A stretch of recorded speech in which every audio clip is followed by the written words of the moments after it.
you have spent, I believe, nearly 30 years at Almost, PwC. yeah. 28, 29 years. And last year, 4,000 of your colleagues elected you U.S. senior partner. Before this role, you've been vice chair of U.S. markets. You've led the banking and capital markets practice, and you've sponsored the strategy that's upskilling PwC's people on AI. So I want to get to that. But you and I last met in person in Davos, and you spent a lot of time with a lot of clients. What's changed most for them since then? It's a great question. So much has changed, and at the same time, I'd say that so much is still the same. Yes, if we walked it back, 3 months, there was certainly unbridled optimism coming out of Davos. But the topics that were being discussed there are still the topics that are being discussed now. We see our clients hyper-focused on the macro markets. They're focused on tariffs. They're focused on trades. They're focused on regulatory. They're focused on ensuring that they are preparing for change and therefore running scenarios upon scenarios to best position their firms for today and also for tomorrow. We're seeing AI still be at the top of the list. Companies that don't want to be caught from behind and, be one that, second guesses why they didn't invest more in the technology and the people and how they're deploying the technologies and the opportunities through their businesses, through their workflows and what they are putting into production in their product suite. We continue to see conversations around portfolios and rationalization of portfolios and opportunities in portfolios. And yes, the companies want a bit more stability to really pull forward deal activity into the marketplace, for sure. But it's those topics, Andrew. It's the same topics. Perhaps the order of those have changed, over the last 3 months. Would you say the uncertainty is making people pause, hold off, sit on their hands rather than act? Certainly is a slowing of decision making, but I'd say an acceleration of thoughtful and intentional planning. What does it mean for my supply chain? How would I shift my supply chain in certain territories if I chose to shift my supply chain? What do those duties mean for the business and the margins that I produce? What does it mean for the business that I conduct? And again, the shape of the components of my business today. And are there opportunities either to divest or, for that matter, I have substantial free cash flow and reasonable leverage to take advantage of the uncertainty in this marketplace. So yes, for sure, slowing things down.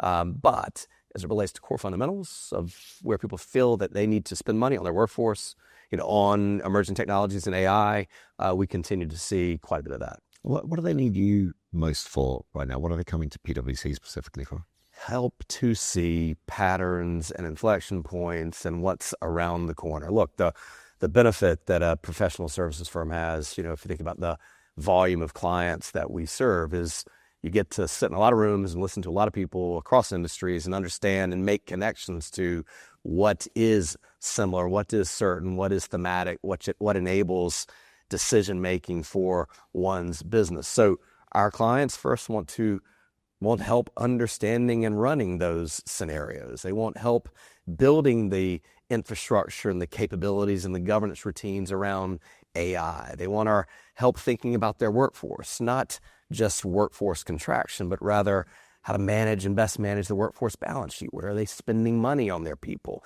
Is that good money? How are they training and developing their talent? They're preparing for, what are they going to do when the deal market does open? Are they an active buyer? Are they continuing to position for things that they may be looking to exit? Is the pricing right?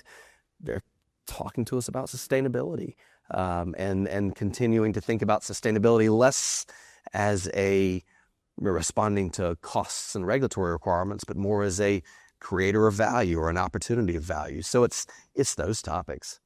Just a brief one on deals. I mean, this was a great theme three months ago. Everybody was talking about animal spirits. The expectation was we were going to see an extraordinary kind of unlocking of deal activity. When do you think that window does open?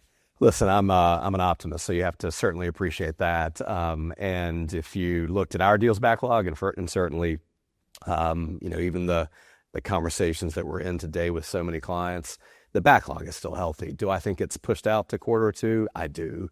But I, again, feel like you have, amidst the uncertainty as as CEOs, as companies have absorbed the wave of this initial change, you have executives, boards, companies that are antsy to transact, and a bit of stability will certainly help us to do so. So let's get into what you're saying on AI. Do you think all this uncertainty accelerates your clients' adoption of AI? There is a thesis that, okay, this is the thing we really need to save a lot of money to be a lot more efficient. This is the moment the penny drops. Look, I will tell you the fuel is on the fire as it relates to AI. To me, this is now kind of table stakes as it relates to investments. And so, yes, if you think about the work that we do, we are working with, more than half of the Fortune 500 driving AI into their business processes, into their workflows. Think, airlines, we're looking at crew management systems and dissecting and rebuilding and ensuring that it speeds up the processes by which crews get to planes and planes get in the air. If you think hospitality, we're helping companies reevaluate and standardize how they ensure the brand stability of what they do across their various, locations and franchisees. If you look at, global healthcare centers and operations, we're spending time in clinical workflows and operational plot processes, leveraging the technology to put rich and meaningful and decision useful data in the hands of doctors and nurses and healthcare providers. If you think technology companies, and for that matter, I'd say any company with a significant customer service element to what they do, it's either digitizing, putting agents in, call centers and customer contact centers to cut down call times, to improve the customer experience, to accelerate the effectiveness of the engagement with customers. And so, there's gas on the fire of AI, and that has not slowed.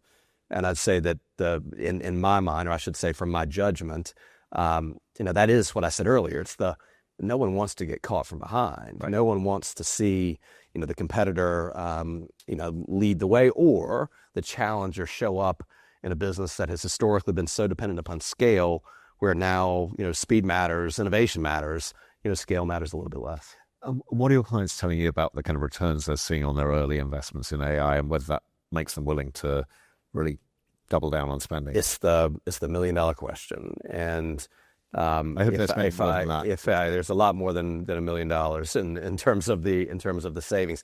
It's easy at the moment to measure productivity savings, and certainly I'll call it costs out of processes. So if you take time that elements of even some of the examples I've shared have historically required versus what they require today, do you see productivity in certain instances at 30, 40, 50, 60%, 70%?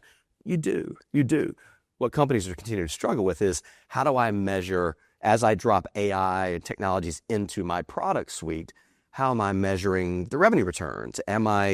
Is it changing price? Is it changing the stickiness of a customer? Is it enabling me to cross-sell my product suite? Therefore, does it have brand value that's a bit intangible, but that by definition is improving the revenue contribution to the firm? So I'd call it the productivity measures, and running pilots and identifying what that might mean for strategic workforce planning and for the cost of delivering and running businesses, easier to measure, and companies see real returns. A little bit harder as you drop it into products and solutions that by definition is an added feature. It's driving brand value and brand recognition, and therefore the productivity of your business. So they're looking to you to guide them through this. How are you actually using AI to best effect internally? If you think about our business, we really trade in three businesses. We have a big trust business, which is financial statement assurance and non-financial statement assurance services. We have a tax business that's everything from large-scale tax compliance to tax advice and planning and consulting, and then we have an end-to-end consulting business: strategy, deals, business transformation, technology transformation, cyber risk controls. A couple of things. First, we put tools and technologies in the hands of our people very, very early. And I mean, think co-pilot style features, think large language models. We built our own platform that effectively has the language models that sits underneath that allow our people to lean into and use them. But I'd still call that incremental change. So assets in hands, tools in hands, accelerators in hands, that's incremental change. What we've also done, though, is taken elements of our businesses, and we've run, red teams, SWAT teams, Navy SEAL style teams, SWAT teams that ultimately come in, take an element of a business process, cannibalize it and determine how do we deliver it quicker, smarter, faster, more efficiently, more effectively, and then how do we measure the returns, enabling that to change the way we build those businesses and how we deliver those businesses externally. So we're thinking about it as, look, we need to transform our businesses at the same time that we're flying the plane, and that's certainly the mindset, and then creating the space to encourage the innovation, the exploration, to reward it in our people, because that effectively enables us to deliver for our clients. The people piece of this fascinates me, and it's clearly none of us woke up with AI skills 5 years ago. What have you found has been most effective in giving people the skills and getting adoption going? Because I hear about a lot of workplaces where management is providing the tools, saying go use them, and then there's some active resistance, or is just people are just not ready. How have you actually trained people up and got that? I'll give you a couple of reactions, Andrew. First, we are an outcomes-oriented firm, and if your outcome is contraction, then your input into the process is not going to be something that unlocks, possibility and opportunity. If your outcome is change your business for the better, enable your clients to go further faster, drive your clients to the leading edge, well, then now the outcome that you are seeking requires innovation and exploration and experimentation. And so first it's been, let's be clear on the outcomes. We see AI, emerging technologies, as a true unlock for opportunity, both for our own business, but certainly for the capital markets and what our clients will do in their own ecosystem. So that and that alone creates a mindset which says, well, number one, I'm going to explore because I'm being encouraged to explore. I'm being spotlighted when my exploration yields outcomes for clients or outcomes for this firm that are differentiated. And so it's creating the space, it's setting the tone, it's ensuring that the culture is directed towards opportunity, not limited to efficiency. And in the process, we're seeing amazing things from our people. I will tell you, you take folks that are our first 5 years in their careers, and the speed of innovation, exploration, and discovery is fantastic. And so in some of these sprint and pilot teams, we're putting some of our less experienced resources, alongside those teams, just to challenge the historical assumptions, and it's a difference maker. All right. You mentioned the work on sustainability you're doing. Are clients as committed to it as they were, or does all this uncertainty make some of them think, this is less urgent, or it's more of a cost than it used to be? Well, if you go back, we ran a recent decarb report study, and if my memory serves, something like 4% of participants in that survey reconfirm their current commitments, or frankly, the acceleration of commitments. Again, not for compliance purposes or to navigate and manage the costs of compliance, but rather viewing sustainability as a true value creator. The report gave a statistic which I found particularly interesting, and it said that companies that had put sustainability attributes into their product suite had experienced revenue opportunities increasing 6 to 25%. So what we're seeing is, to answer your question, we're seeing continued commitment around sustainability, climate investments. Companies are seeing meaningful returns on those investments when they're putting sustainability attributes into what they do. There remains significant opportunities and initiatives expressed, by this country that put, $1 trillion, to be spent inside the innovation that happens in this country around this topic.